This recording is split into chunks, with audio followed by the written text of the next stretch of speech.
एक नौकर था, सेठ जी के दुकान में काम करता था। बहुत ईमानदार था, बहुत अच्छे से काम भी करता था, पर इंसान था। हो गई एक दिन गलती।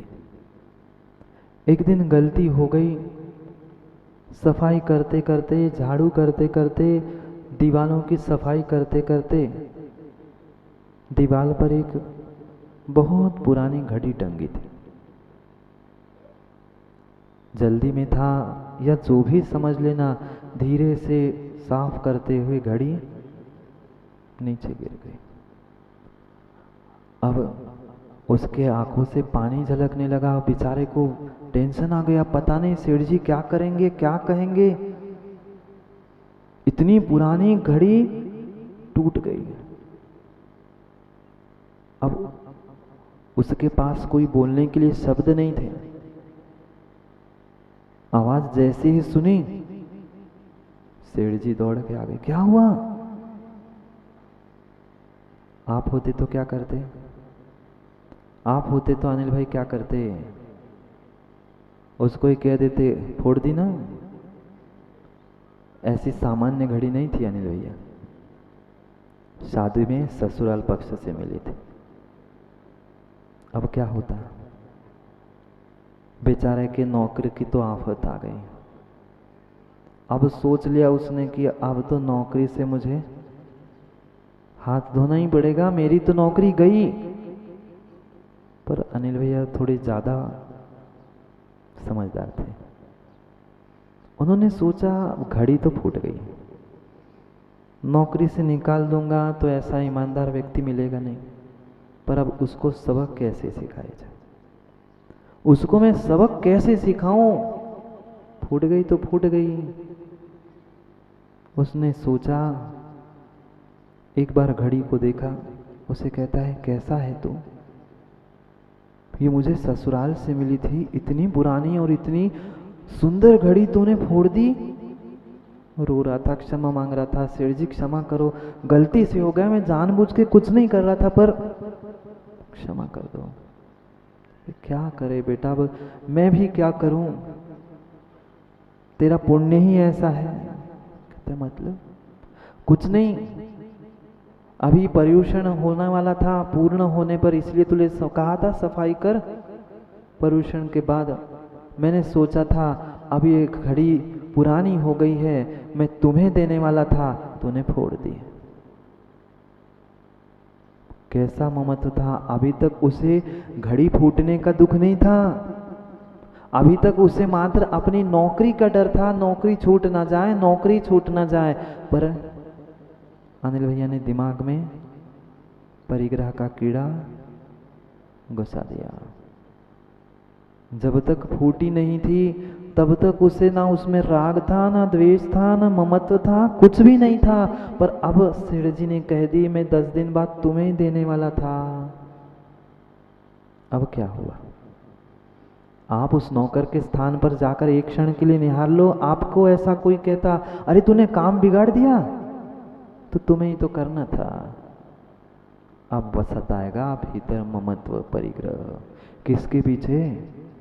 फूटी हुई घड़ी के पीछे। वह परेशान हो गया, अरे क्यों फूटी? अगर नहीं फूटती, देने वाले थे क्या? अनिल भैया देने वाले थे क्या? देना लेना कुछ नहीं था। उसको सबक सिखानी थी कि अगली बार संभाल के इसलिए करे कि हो सकता है ये सामग्री उससे मिले, देना कुछ नहीं था। दोनों का भी ममत्व नहीं छूटा था, ना सेठ जी का व नौकर का, और ममत्व उसमें जोड़ दिया, परिग्रह बना दिया। उपयोग कितना किया? फूट ही गई थी, उठा के जाके कचड़े में डालने गया था, पर 50 बार देख रहा था, इतनी सुंदर घड़ी मैं संभाल के करता तो मुझे मिल जाती, मुझे मिल जाती। मिली क्या? मिलने वाली थी क्या? न मिलने वाली थी, न मिली थी, पर फिर भी ममत्व सता रहा था परिग्रह में, वही परिग्रह था। वस्तु परिग्रह नहीं है माणिक दादा, वस्तु परिग्रह नहीं है, वस्तु परिग्रह के लिए कारण है, पर कारण को छोड़े बिना कार्य नहीं छूटता।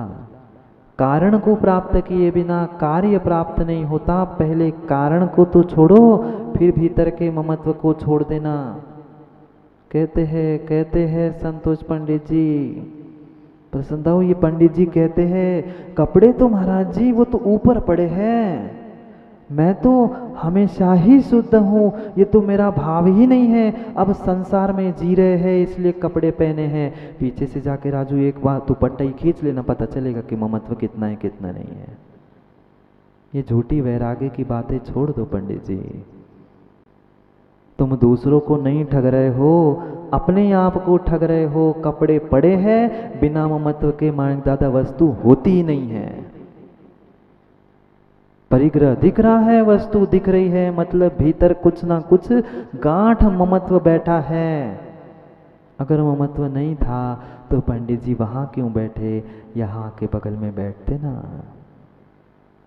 बिना ममत्व के ये कारण है।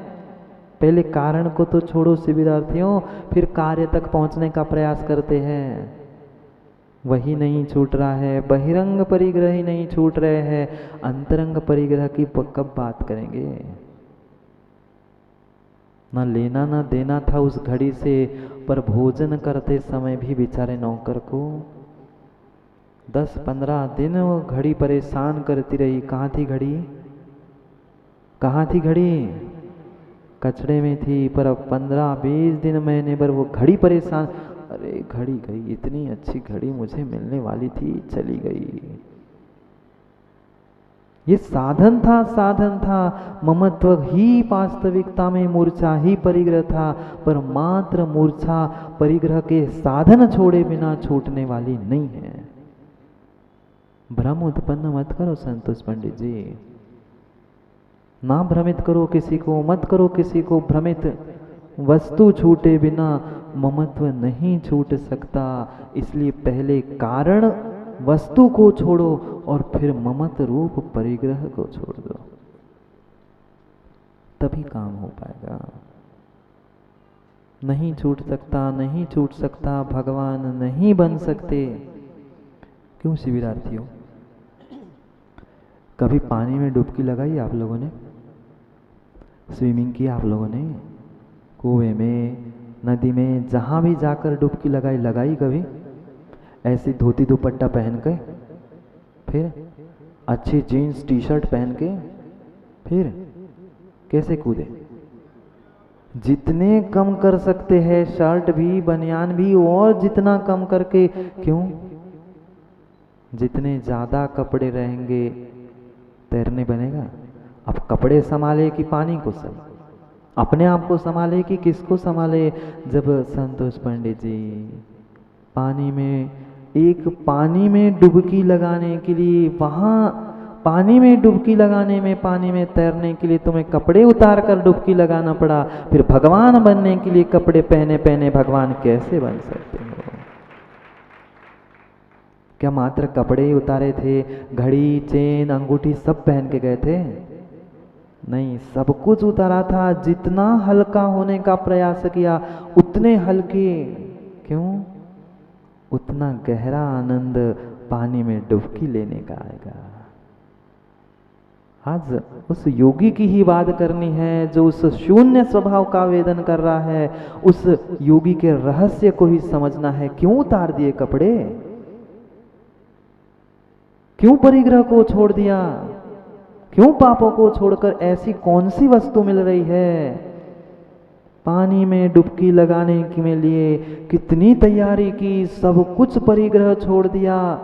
जितना कम से कम उतना आनंद आया। क्या राजेश भैया किया स्विमिंग?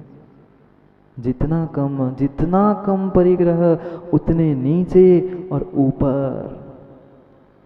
जो आनंद डुबकी लेने वाले का था वो किनारे पे बैठे पर आ रहा था। कितने कहना बहुत मजा आ रहा है, अरे नहीं डर लग रहा है, नहीं डर लग रहा है। जो डुबकी लेने वाले को आनंद आ रहा था वह किनारे पे खड़े को नहीं आ सकता। जो डुबकी लगाने वाले को आनंद आता है वह किनारे बैठे पर आनंद आ ही नहीं सकता। आकिंचन्य धर्म, उत्तम आकिंचन्य धर्म की व्याख्या योगी का ही दिन है। अन्य कुछ नहीं है। अपने उस शून्य स्वभाव का वेदन करना है। कुछ है कुछ नहीं है नहीं, अब वो भी विकल्प छूट गया कि मेरा कुछ है मेरा कुछ नहीं है। जब डुबकी लगाने के लिए, जब डुबकी लगाने के लिए सब परिग्रह वस्त्र सब कुछ छोड़ना पड़ा पानी में डुबकी लगाने के लिए, फिर आत्मा में डुबकी लगाने के लिए कितना पुरुषार्थ करना होगा। तीर्थंकर भी क्यों ना हो, तीर्थंकर भी क्यों ना हो माणिक दादा, आपके नविसिज्जै वत्थधरो जिण सासणे हुई तिथेरो नगो ही मुख मग्गो शेषा उम्म गया सवे। कुंद कुंद स्वामी कह रहे प्रसन्न, कुंद कुंद स्वामी कह रहे हैं नविसिज्जै वत्थधरो, वस्त्रधारियों की सिद्धि हो ही नहीं सकती। वस्त्रधारी स्विमिंग नहीं कर पाता, पानी में डुबकी नहीं लगा पाता। तीर्थंकर भी क्यों ना हो, नविसिज्जै वत्थधरो दैथरे होई तिथेरो जिण शासने हुई तिथेरो। जिस शासन में तीर्थंकर भी क्यों ना हो, जब तक तीर्थंकर बनने से पहले राजा बनकर जी रहे थे, भगवान नहीं बने थे।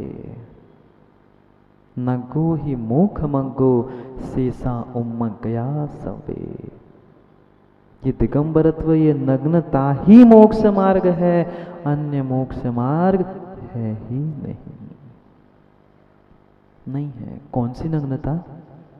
कपड़े उतार देना, मात्र कपड़े उतार देना कठिन नहीं है युवाओं, किंचित भी कठिन नहीं है। दिन में 24 घंटे में कुछ समय कुछ क्षण ऐसे भी आपके पास आते हैं कि आप भी पूरे कपड़े उतार कर नहाते हो और भी क्रिया करते हो, पर वो आनंद नहीं आता, वो आनंद नहीं आता, वो आनंद नहीं आ पाएगा जो इस मुद्रा का अंदर बाहर से निरारंभो परिग्रह। तपस्वी की साधु की चर्चा की, ना आरंभ है ना परिग्रह है, ना बहिरंग ना अंतरंग, नहीं बचा, ना मिथ्यात्व ना कषाय, कुछ नहीं कुछ नहीं कुछ नहीं बची। वही सच्चा भाव लिंगी श्रमण है। कितनी सरलता, कितनी सहजता, कितनी सरलता, कितनी सहजता वे धरती के देवता की। एक क्षण विचार करे शिखर डॉक्टर साहब, कैसी अद्भुत दशा होगी, क्या वे अनुभव कर रहे होंगे, क्या उन्हें प्राप्त होता होगा। सब कुछ छोड़ दिया, हम तो जोड़ जोड़ के दुखी है और वे तो छोड़ छोड़ के सुखी है। कौन सा रहस्य है?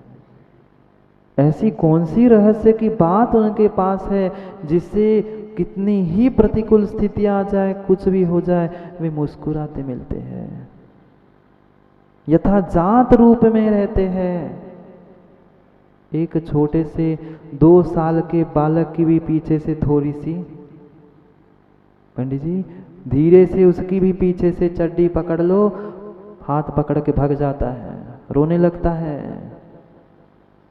कितने धरती के देवता महान, कितने धरती के देवता महान, ना अंदर कुछ बचा ना बाहर कुछ बचा। कठिन है, कठिन है पंडित जी। अंदर विषय वासना वर्ते, अंदर विषय वासना वर्ते, बाहर लोक लाज भारी। युवराज भैया, अंदर विषय वासना वर्ते, ऊपर लोग लाज भारी। याते याते परम दिगंबर मुद्रा, धार सके ना दीर्घ संसारी। जिसका संसार दीर्घ है, विश्वास मानना, विश्वास मानना, उसके भीतर कभी भाव ही नहीं आ सकते कि मैं भी कभी निर्ग्रंथ बनूं। इतना ही नहीं, इतना ही नहीं, उसके ये भी भाव नहीं होते मैं कभी निर्ग्रंथ के पास जाकर हाथ टेक लूं, माथा टेक लूं। अंदर विषय वासना वर्ते। क्यों पहने कपड़े, क्यों पहने कपड़े? शिविरार्थियों, महाराज जी शरीर ढाकने के लिए नहीं पहने, शरीर ढकने के लिए किंचित भी हमने वस्त्र नहीं पहने हैं, हमने अपनी वासनाओं को ढकने के लिए कपड़े। किसका आनंद ले रहे हैं? किसका आनंद ले रहे हैं? छोड़ना तो कल छोड़ दिया, कर दिया सब कुछ त्याग, अब जो छूटे हैं उसका आनंद लूट रहे हैं। यथाजात रूप। यही तो बहुत बड़ा प्रश्न चिन्ह है दुनिया के सामने। दुनिया के क्या, पूरे वैज्ञानिकों के सामने, डॉक्टरों के सामने, शिखर डॉक्टर साहब, बहुत बड़ा प्रश्न चिन्ह है, शोध का विषय है। धरती के देवता दिगंबर मुनिराज, बहुत बड़ा शोध का विषय है। एक सत्य घटना आचार्य श्री हमेशा हमें बताते थे। पन्ना में, खजुराहो के पास पन्ना, वहां पर आचार्य श्री शीतकालीन वाचना कर रहे थे। बहुत साल पुरानी बात है। शीतकालीन वाचना कर रहे थे, ठंड के दिन थे और पन्ना तरफ तो और कड़ाके की ठंड थी। सुबह जंगल के लिए जाना, आहार चर्या करने के लिए जाना, रोज रोज रोज सामान्य जनता देखती थी। एक दिन एक डॉक्टर के अस्पताल में, राकेश डॉक्टर साहब होगा आपके जैसा ही किसी रोड पर अस्पताल किसी का,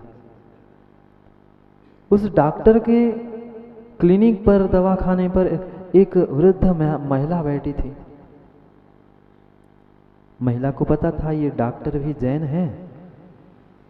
उसने जैसे ही मुनिराज को जाते हुए देखा, आहार चर्या के लिए 9-10 बजे भी ठंड के दिनों में अच्छी ठंड रहती है, आहार चर्या के लिए जाते हुए देखा और जाकर अपनी बीमारी तो भूल गई।